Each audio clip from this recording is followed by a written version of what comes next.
Assalamualaikum warahmatullahi wabarakatuh. Di sini kami dari kelompok 4 kelas manajemen paralel ingin menyampaikan materi berjudul mengembangkan ide. Sebelum ke materi, saya akan memperkenalkan terlebih dahulu anggota dari kelompok 4. Yang pertama ada Ahmad Setio Nugroho, yang kedua ada Danang Syarif, yang ketiga ada Oktavia Rista, yang keempat ada Ibu Triwahyu Handayani, yang kelima ada saya sendiri Erika Putri, kemudian yang keenam ada Pak Sri Hartoko. Jadi di sini saya akan menyampaikan dua catatan penting terkait materi mengembangkan ide ini. Yang pertama adalah inovator yang bekerja di perusahaan besar itu sering merasa punya keuntungan ketika ingin memperbesar ide dengan 3 alasan. Alasan yang pertama adalah perusahaan telah beroperasi dalam skala besar dengan model bisnis terpercaya yang menghasilkan pendapatan dan keuntungan. Alasan yang kedua, intrapreneur tidak terlalu memusingkan pertumbuhan sampai mereka selesai menguji ide. Alasan yang ketiga, dianggap bila sudah punya produk baru yang menjanjikan, tinggal dilekatkan saja di mesin pembesar milik perusahaan utama, ibarat kata membuat roket tinggal isi bahan bakarnya saja. Kemudian catatan penting yang kedua adalah perusahaan besar yang memiliki sumber daya keuangan yang besar dan SDM yang banyak tidak menjanjikan perkembangan produk akan berhasil. Jika produk baru mirip yang lama bisa menggunakan sarana yang lama, namun bila berbeda maka sarana tersebut tidak dapat digunakan. Kemudian, ada 4 tantangan yang perlu disiasati oleh inovator sebelum memperoleh keberhasilan. Tantangan yang pertama adalah mencari tahu apakah bisnis inti perusahaan terstruktur dengan baik untuk manajemen inovasi. Tantangan yang kedua, apakah ada dukungan dan fasilitas untuk mengembangkan ide. Tantangan yang ketiga, mengelola pemisahan produk hasil inovasi yang akan melibatkan jajaran eksekutif senior.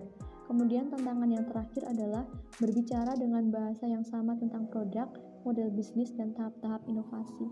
Selanjutnya adalah metrik fungsional atau struktur organisasi perusahaan. Di sini terdapat organisasi fungsional. Yang pertama meliputi berbagai fungsi, pemasaran, teknik, dan keuangan bekerja terpisah. Yang kedua seringkali tidak tersedia level P&L atau profit and loss. Produk atau divisi, hal ini bisa menyembunyikan banyak produk yang sebenarnya tidak menguntungkan. Yang ketiga, tidak ada individu tertentu yang bertanggung jawab atas hasil produk, sering terjadi saling melempar tanggung jawab. Yang keempat, perusahaan tidak memiliki struktur untuk mengelola produk satu persatu di sepanjang siklus inovasi. Selanjutnya adalah organisasi divisional. Yang pertama meliputi ekosistem inovasi lebih mudah diterapkan dan dikelola di perusahaan berstruktur organisasi divisional. Yang kedua, setiap produk atau divisi memiliki P&L sendiri dan individu tertentu yang bertanggung jawab untuk menjadikannya berhasil. Yang ketiga ada otonomi dan transparansi di dalam perusahaan hingga mereka bisa memeriksa apakah perbaikan model bisnis menghasilkan dampak yang diinginkan. Saya akan melanjutkan. Yang selanjutnya ada manajemen transisi.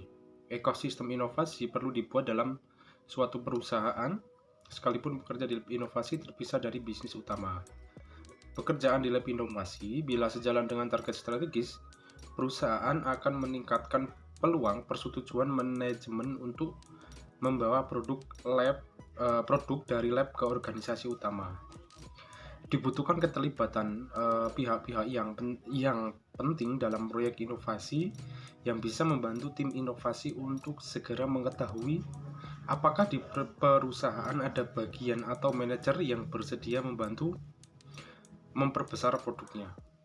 Yang selanjutnya spin out atau spin in. Pilihan untuk memisahkan spin out daripada menggabungkan spin in inovasi yang berhasil. Produk yang siap dikembangkan bisa dibuat dalam perusahaan yang terpisah atau sebuah divisi yang berotonomi dalam perusahaan. Bila dikelola dengan baik, maka akan menjadikan tim inovator menjadi mandiri untuk mengatur pertumbuhan produk mereka. Yang selanjutnya, dua kriteria yang saling melengkapi dalam pengambilan keputusan spin out. Kriteria pertama mempertimbangkan apakah gagasan produk sejalan dengan target strategis. Jika tidak, perusahaan harus melepaskan proyek atau menjualnya. Yang terakhir, jika selaras, apakah perusahaan sudah memiliki kapasitas dan kapabilitas untuk mengembangkan produk tersebut. Jika mampu, produk baru bisa dimasukkan ke perusahaan utama. Jika tidak, maka perusahaan bisa berdiri sebagai entitas tersendiri. Oke, saya akan melanjutkan presentasinya. Di sini saya akan membahas tentang bahasa yang berbeda. Jadi manajemen inovasi ini efektif membutuhkan orang-orang di dalam perusahaan yang sama untuk berbicara dengan bahasa yang sama tentang produk, model bisnis, dan tahap-tahap inovasi. Biasanya, untuk menyamakan bahasa, para manajer perlu memahami mesin-mesin pertumbuhan yang berbeda.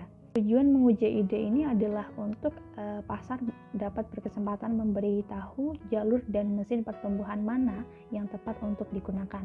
Jika terdapat cara mengembangkan produk itu tepat adalah dengan cara berbeda dengan yang biasa dilakukan, maka penting bagi perusahaan itu untuk mengembangkan kemampuan dan pengetahuan dalam mengelola mesin baru dengan memisahkan tim inovasi sebagai perusahaan sendiri atau divisi yang berotonomi. Selanjutnya adalah mesin pertumbuhan.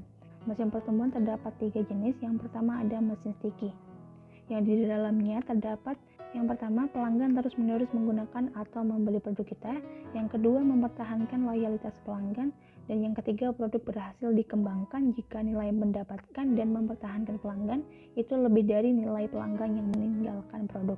Yang kedua ada mesin berbayar. Di dalamnya terdapat yang pertama, jumlah uang yang dikeluarkan untuk produk selama jangka waktu tertentu.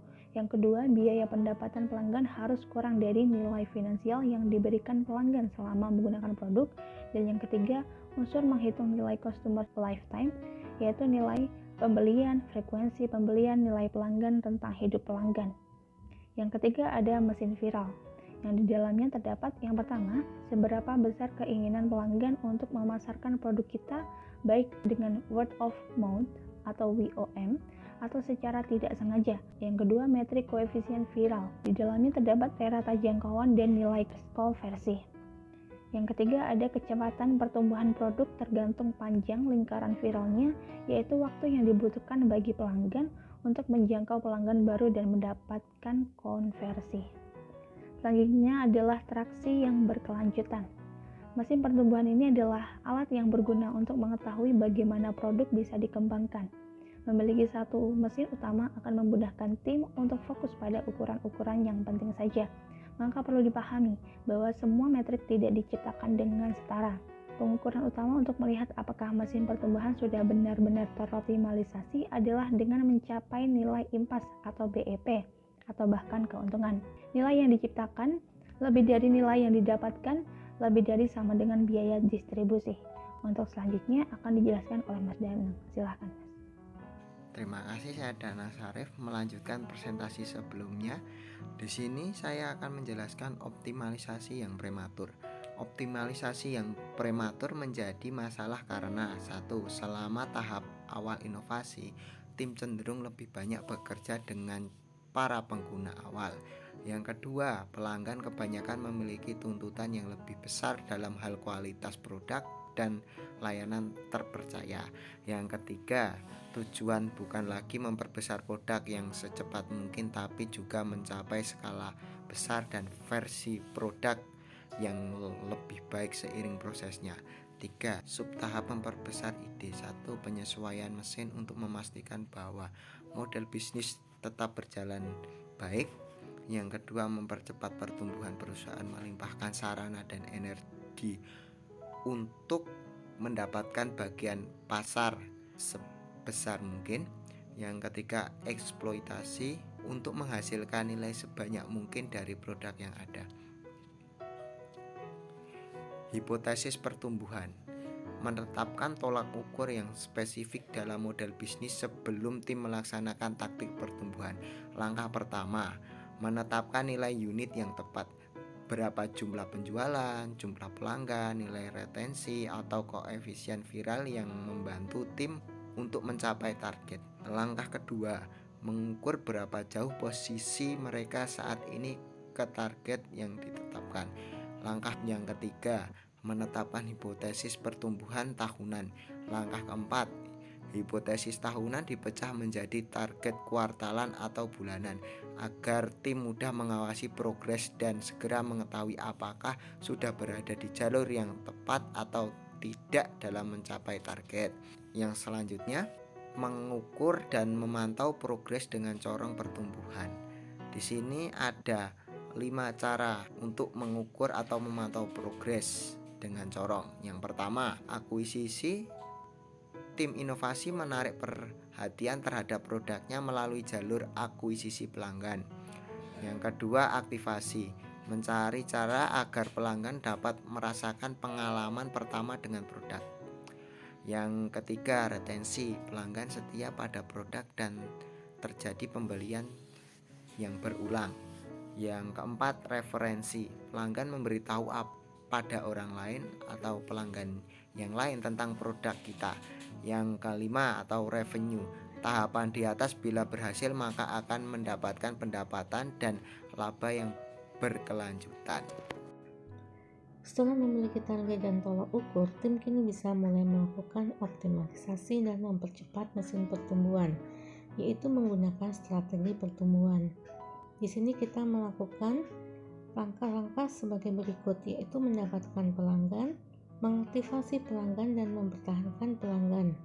Dalam mendapatkan pelanggan, kita menggunakan taktik menarik, yaitu merupakan teknik marketing halus seperti blogging, advertorial, konferensi, medsos, app store. Kemudian taktik mendorong, yaitu taktik yang lebih agresif seperti iklan berbayar, rangkaian pemasaran, dan penjualan langsung. Kemudian adalah dengan produknya, yaitu menggunakan produk sebagai sarana prasarana dalam pemasaran dan promosi. Langkah yang selanjutnya adalah mengaktifasi pelanggan, yaitu menggunakan copyword, penjualan berbasis web dengan memastikan pelanggan paham proposisi nilai produk.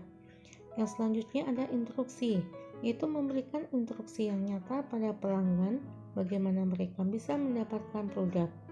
Kemudian kerjasama, yaitu membantu pelanggan sesegera mungkin merasakan proposisi nilai. Yang keempat adalah harga. Dengan harga yang ditetapkan harus memiliki margin yang bagus dan mampu meningkatkan aktivasi pelanggan. Langkah yang ketiga adalah mempertahankan pelanggan, yaitu dengan memperbaiki nilai, yaitu menjaga pelanggan tetap senang dengan membantu mereka dapat memenuhi kebutuhan. Kemudian pengalaman pelanggan, di mana produk yang mudah dan menyenangkan untuk digunakan sehingga membentuk loyalitas. Hadiah dan insentif, membanjakan pelanggan lama dengan berbagai hadiah dan insentif atas dukungan mereka. Kemudian menciptakan komunitas, yaitu pelanggan yang merasa menjadi bagian dari kelompok akan sulit meninggalkan produk. Untuk selanjutnya adalah memantau kemajuan menggunakan akuntansi inovasi. Di sini kita akan membuat tabel yang terdiri dari KPI, metrik activities, dan metrik dampak. Dalam KPI ini terdiri dari laporan di mana metrik activitiesnya berupa jumlah strategi pertumbuhan yang diuji, jumlah eksperimen yang dijalankan, jumlah pelanggan yang terlibat, jumlah jalur yang diuji, jumlah uji kegunaan yang dijalankan, dan kecepatan validasi. Dengan memberikan metrik dampak berupa analisis cohort, yaitu cohort merupakan kelompok pelanggan dengan perlakuan yang sama. Dari analisis cohort ini nanti akan mampu menampilkan kesimpulan yang lebih jelas apakah strategi pertumbuhan kita itu memberikan hasil yang sesuai dengan harapan. Selanjutnya adalah metrik bajak laut yang terdiri dari akuisisi, aktivasi, retensi, pendapatan, dan referensi. Kemudian mesin pertumbuhan, dan yang keempat adalah pendapatan dan laba. Untuk KPI yang kedua adalah yaitu pengaturan, di mana metrik aktivitasnya terdiri dari jumlah produk dalam saluran, jumlah review yang diserahkan, jumlah keputusan yang dibuat, jumlah produk di proses pengembangan, dan jumlah biaya rata-rata yang dikeluarkan per subtahapan. Dengan metrik dampaknya adalah kriteria awal tahap, tingkat pertumbuhan yang tervalidasi, laba atas investasi, dan matriks perbaikan proses. Yang terakhir adalah KPI global, di mana produk baru berdasarkan jenis inovasi, baik utama, serupa maupun yang berbeda. Kemudian persentase produk yang sesuai dengan tesis, jumlah pengajuan hak paten, jumlah produk yang dibuat menggunakan lien, dan kemitraan kolaborasi. Dan metrik dampak yang dihasilkan adalah kontribusi inovasi, penghematan biaya, konvensi inovasi, pangsa pasar baik segmen baru, alokasi rak, pangsa dompet dan jejak distribusi, kemudian paten yang diterima dan kepuasan pelanggan. Untuk selanjutnya, aktivasi inovasi akan dilanjutkan oleh teman kami.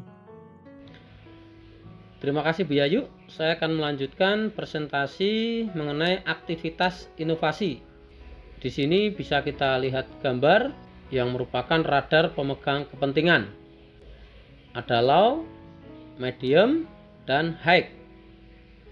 Inovasi akan sulit berhasil kecuali para pemegang saham utama di bisnis inti dapat dikendalikan.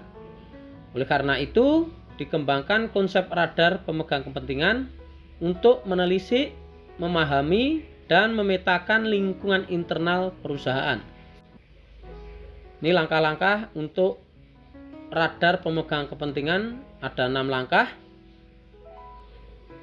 Yang pertama, tim mengamati perusahaan selama 1 minggu, mempelajari struktur organisasi, atau berdialog untuk informasi terkait. Langkah kedua, menuliskan nama-nama pemegang kepentingan di perusahaan tersebut pada kertas tempel. Langkah ketiga, menempelkan kertas-kertas tersebut di kertas radar berdasar level wewenang dan ketertarikan terhadap proyek. Langkah keempat, mengamati dan memperhatikan para pemegang kepentingan. Langkah kelima, membuat kode warna radar menggunakan kertas merah atau kritikus dan biru atau support. Dan langkah keenam adalah tim memperhatikan radar dan membuat rencana untuk menyiasati para pemegang kepentingan dengan wewenang di perusahaan dan ketertarikan terhadap proyek tinggi.